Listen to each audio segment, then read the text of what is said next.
Good morning बच्चों, कैसे हैं आप लोग।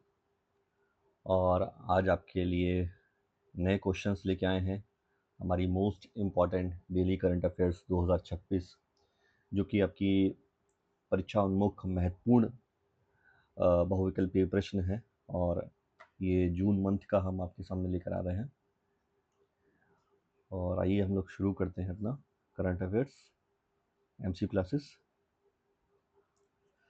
तो पहला क्वेश्चन आप लोगों के सामने है भूगोल एवं जल संसाधन से। हाल ही में आपने समाचार पत्रों में पढ़ा होगा कि चालियार नदी किस राज्य से होकर बहती है। ऑप्शन है कर्नाटक, बी केरला, सी महाराष्ट्र, डी तेलंगाना। तो इसका सही आंसर होगा केरला। थोड़ी सी इसकी व्याख्या पढ़ लेते हैं। तो हाल ही में वायनाड भूस्खलन के बाद कई शव और मलबा चालियार नदी में बहकर नीचे की ओर पहुंचा, जिसके कारण व्यापक खोज अभियान चलाया गया था और ये नदी चर्चा में रही। चालियार नदी को हम लोग बैपोर नदी भी कहते हैं। यह केरल की चौथी सबसे लंबी नदी है और इसका जो ओरिजिन है, उद्गम है, नीलगिरी की इलमबेरी पहाड़ियों से होता है। सेकंड प्रश्न है आपके सामने सरकारी पहल एक जो कल्याणकारी योजनाएं होती हैं उसके बारे में। वरिष्ठ नागरिक कल्याण हेतु समर्पित अलग विभाग शुरू करने वाला भारत का पहला राज्य कौन सा है। सामने आपके पास चार ऑप्शन है, कर्नाटक, केरल, तमिलनाडु और आंध्र प्रदेश। तो सही आंसर है इसका केरल। केरल भारत का पहला राज्य बना है जिसने वरिष्ठ नागरिक कल्याण विभाग यानी कि सीनियर सिटीजन वेलफेयर डिपार्टमेंट स्थापित किया है और यह विभाग 10 मई 2026 से कार्यरत हुआ है। इसका काम क्या होगा, वरिष्ठ नागरिकों के कार्यों को सामाजिक न्याय विभाग से अलग किया गया है और ये एक तरीके से अर्ध न्यायिक राज्य वृद्ध आयोग भी स्थापित किया है। राज्य ने इसके अलावा एक और भी आयोग है स्थापित किया है, उसका नाम है राज्य वृद्ध आयोग।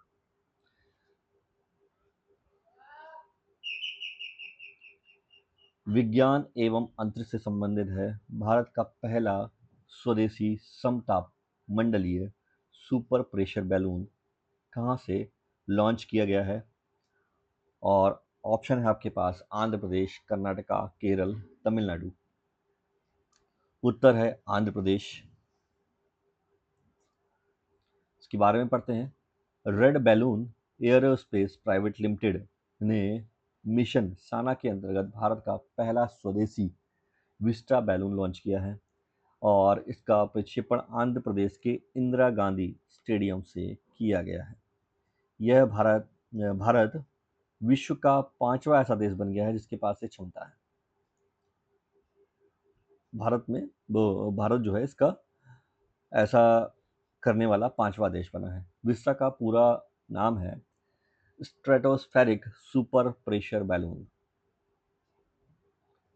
चौथा प्रश्न है प्रशासन एवं संस्थाओं से संबंधित। ईसीआई काउंसिल्स 2026 का राष्ट्रीय सम्मेलन कहाँ आयोजित किया जाएगा। शहरों के नाम है नई दिल्ली, हैदराबाद, चेन्नई और बेंगलुरु। तो सही उत्तर है नई Delhi. Election commission of India द्वारा national conference of ECI console 2026 का आयोजन नई दिल्ली में किया गया है और इस सम्मेलन का उद्घाटन चुनाव आयुक्त हमारे जो ज्ञानेश कुमार जी ने हैं उन्होंने किया। इसका उद्देश्य आयोग की कानूनी व्यवस्था को मजबूत बनाना था और निर्वाचन संबंधी विवादों के तुरंत समाधान का इसका मुख्य उद्देश्य रहेगा। उस पर चर्चा भी हुई थी। पांचवा प्रश्न है तकनीक से। स्वच्छ रासायनिक विनिर्माण के लिए नवीन प्रकाश संचालित नैनो उत्प्रेरक किस संस्थान ने विकसित किया है। तो ऑप्शन है IIC Bengaluru, IIT Bombay, INST Mohali, CSIR. सही उत्तर है INST Mohali. Institute of nano science and technology Mohali के शोधकर्ताओं ने एक नवीन लाइट ड्राइवन नैनो कैटलिस्ट विकसित किया है। ये इसकी कुछ तकनीकी विवरण पढ़ते हैं। यह उत्प्रेरक सोने और प्लेडियम नैनो कणों से बना हुआ है। इसमें बॉडपी नामक प्रकाश अवशोषक अणु का प्रयोग किया गया है। यह ऊर्जा की खपत और विषैले रसायनों के उपयोग को कम करता है। तो ये तो हमारे 5 इंपॉर्टेंट क्वेश्चन आपके लिए आज के। हम कल फिर नए क्वेश्चंस लेके आएंगे और आज के करंट पर आधारित आपके पास जो भी प्रश्न हैं वो हमारे पास शेयर करिए कमेंट में और तैयारी जारी रखिए और अच्छे से पढ़िए, स्वस्थ रहिए और इस पूरी गर्मी का आनंद लीजिए। नमस्कार बच्चों, गुड बाय।